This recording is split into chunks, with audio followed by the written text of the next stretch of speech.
So, my fiancé and I had been planning our wedding for years.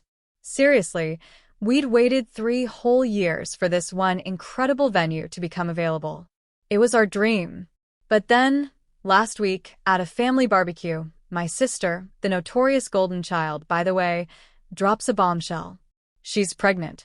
Everyone's thrilled, of course. Lots of hugs, excitement. And then, right in the middle of all the celebration, she turns to me, in front of everyone, and asks if she can have my wedding venue. Because she thinks it's beautiful and, she just can't plan her own right now. My jaw practically hit the floor. This was our venue, the one we'd booked months ago. The air just went silent. Everyone expected me to just roll over and say yes. But I couldn't. I just couldn't. So, as politely as I could, I looked her dead in the eye and said, "As much as I love you, no. You're not having my venue." And boom. Total meltdown. She burst into tears, stormed off, the whole dramatic show. My nan, who usually has a soft spot for my sister, immediately swooped in. "You're being selfish," she snapped. "She needs it more than you do." I tried to defend myself, to explain, but then my mom chimed in with a line I'll never forget. "You waited 3 years," she said, her voice dripping with passive aggression. "Would it have killed you to wait a few more months? When has your sister ever asked you for something?" I was just speechless. My fiancé, bless his heart, could only take so much. He got visibly furious. We ended up just grabbing our things and leaving before he absolutely tore them a new one. The calls started immediately. First, my sister, still sobbing, telling me how unfair it was, how I always get what I want, how I could have done just this one thing for her. Then my brother-in-law called. He was genuinely apologetic, saying he'd talked to my sister and she'd promised him she wouldn't ask for the venue. He was properly mad at her, and he actually warned me that she was blaming me for potentially ruining his marriage. Can you even imagine? My father then barraged me with texts. 5 of them. All along the lines of, "I hope you're happy. Your sister hasn't stopped crying since yesterday." Enough was enough. My fiancé and I made a hard decision. My sister was out of the bridal party. We replaced her with my aunt, who, honestly, was the only family member who actually stood up for me. We even started questioning if we'd invite the rest of my family at all. But it got worse. My mom, in her infinite wisdom, decided to escalate things to a whole new level. She called my fiancé's parents. Yes, his parents. She told them it would be best if my sister got the venue because she was pregnant. You guys, my future father-in-law, a man of few words, essentially told my mom to F off star. He ripped her a new one for expecting something so ridiculous and warned them that they were going to lose me if they kept playing favorites. My mom, naturally, started crying too, calling my father-in-law a buttface. Honestly, it was just pathetic. It felt like something straight out of a bad soap opera. But in the midst of this chaos, my future in-laws were my rock. They drove over with supper and wine, told me not to worry and that no matter what, they would always be my safety net. And believe me, I needed that. My sister kept at it. Texts came in constantly berating me. "You're unfair. We're family." I asked nicely. "You should have my back." I was done. I sent her one last, very long text. I told her I was sorry she perceived it that way, but I was sick and tired of bending to her will my entire life. I reminded her of all the birthdays I had to share because she'd throw a tantrum if she didn't get presents. I reminded her of the time I filled out job applications for her because she was too lazy to write her own CV, and Mom supported her.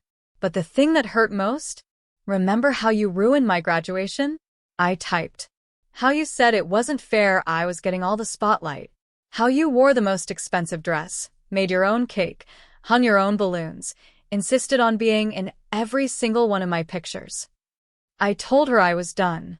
I admitted I'd spoiled her too, but no more. If she wanted to marry so badly before the baby was born, she could find another hotel. I'd spent too much time planning my wedding to just gift it to her. If she wanted to ruin our relationship over this, then fine.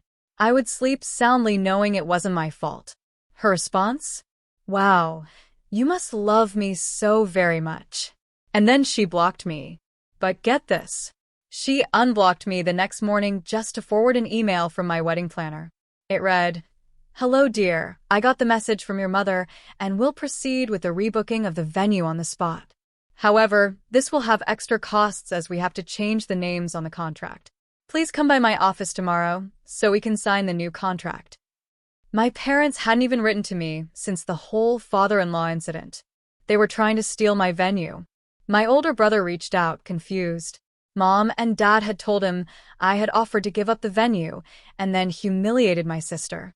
I told him the truth, every single detail, and he believed me instantly. We talked for hours about our parents' behavior, and he even confessed that part of why he moved away was because of how they treated us. My mom had actually told him I was betraying my family. We immediately called our wedding planner. She was horrified. She told us she'd never spoken to my mother, and that even if someone called, I had to be present to make any changes.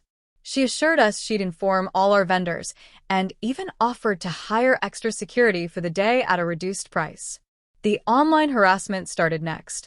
My sister began a full-blown smear campaign on Facebook, posting passive-aggressive remarks, claiming I'd made her depressed. Her friends started messaging me, calling me a B** for how I was treating her. I blocked every single one of them. And my sister. But then, 2 days later, her best friend egged my car. I called the police. My neighbor, who has a notorious hobby of spying on everyone, was able to identify them. She's a grumpy lady, but surprisingly lovely when you get to know her. After days of silence, my parents finally called, wanting to talk things out. I was wary, but I agreed to meet them with my fiancé at our apartment. When they arrived, my mom looked like she'd been crying for days. And for 10 whole minutes, I actually felt bad for her. It turns out, my sister is just an a-hole. No medical history, no diagnosis, nothing. We chit-chat awkwardly for a bit, and then we finally got down to it. My father asked why we canceled the caterers. My fiancé, without missing a beat, said, "We didn't want you to have anything to hold over our heads." My dad acted offended, claiming he'd never do that. I cut in. "Better safe than sorry, Dad." My mom, predictably, called me disrespectful, and I shot back, "I could say the same about all the things you've said and done these past few days." The argument about the venue ignited all over again. My father started with his classic line, "It doesn't matter where you get married, it's who you marry." I took a deep breath. "Yes, Dad. Exactly," I said, looking him straight in the eye.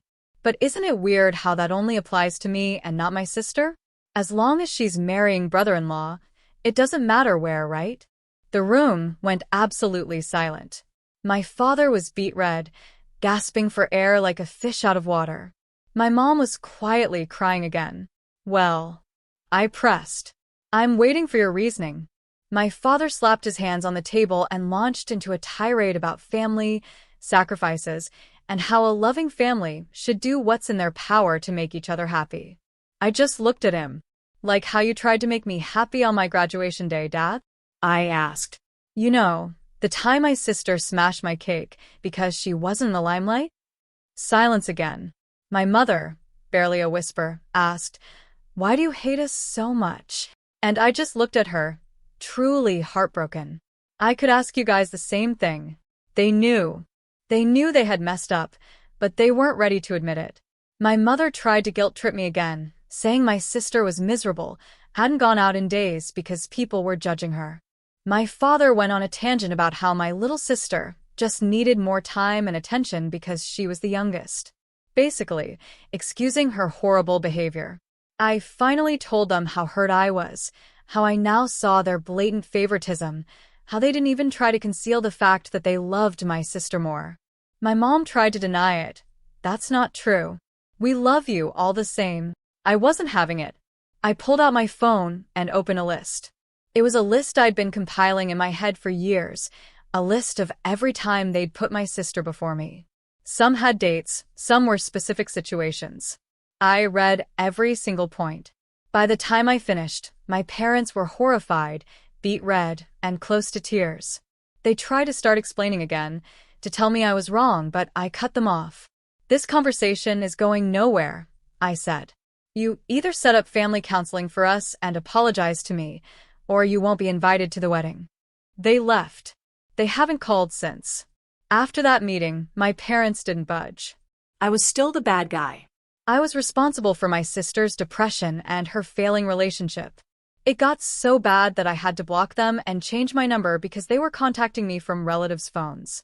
It was a real bummer, especially during a time that should have been so special. The online harassment from my sister and her friends continued on every platform until I just deleted my social media entirely. It was mentally draining, but my husband's family, my friends, and my brother helped me get through it.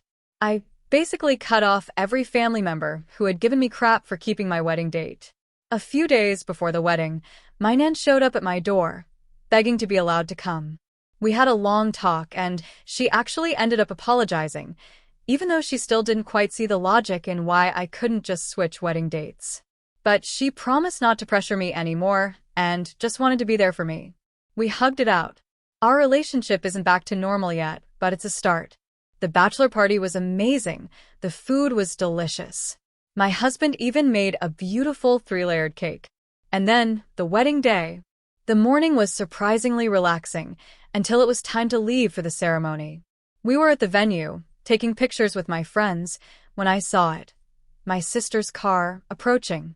One of my friends immediately ran inside to get one of the security guards we'd hired. I really did not want another Hulk smash moment at my wedding. She was clearly seething, red-faced, and as soon as she saw me, she started screaming obscenities. Apparently, I was a filthy B*** who made her fiancé break up with her. She looked possessed. And honestly, for a moment, I just felt pity for her. Now, a little detail. The venue waters its plants with sprinklers every morning, so the ground was a bit muddy. What happened next was lightning fast. My sister bent down, started scooping up mud, clearly getting ready to launch it at me and my white dress. But before she could even wind up, my maid of honor, bless her heart, sprinted towards her and shoved her. My sister landed with a massive thud, but first, right into a flower bed. The security officer arrived seconds later and escorted her off the property. With that, I had all the ammunition I needed for a restraining order. I didn't even want to file a police report at that point. I just wanted her to stay away from me, permanently. The rest of the day. It was just amazing. I married my best friend, the love of my life, my absolute rock. My brother walked me down the aisle. We all cried during the vows. It was just spectacular. Of course, I missed my parents, but it is what it is. The celebration was incredible. My husband and his groomsmen even did a choreographed Taylor Swift dance, and the speeches could have been from a stand-up comedy club. After our honeymoon, we came back, and I knew I needed a clean break. I started looking for jobs in a different city. It was hard to think about leaving my friends, but I just felt like I needed a fresh start. I landed a new job at a university in a bigger city, and we're currently in the process of moving. But maybe the biggest, most cliché change of all? I'm pregnant. A classic honeymoon baby.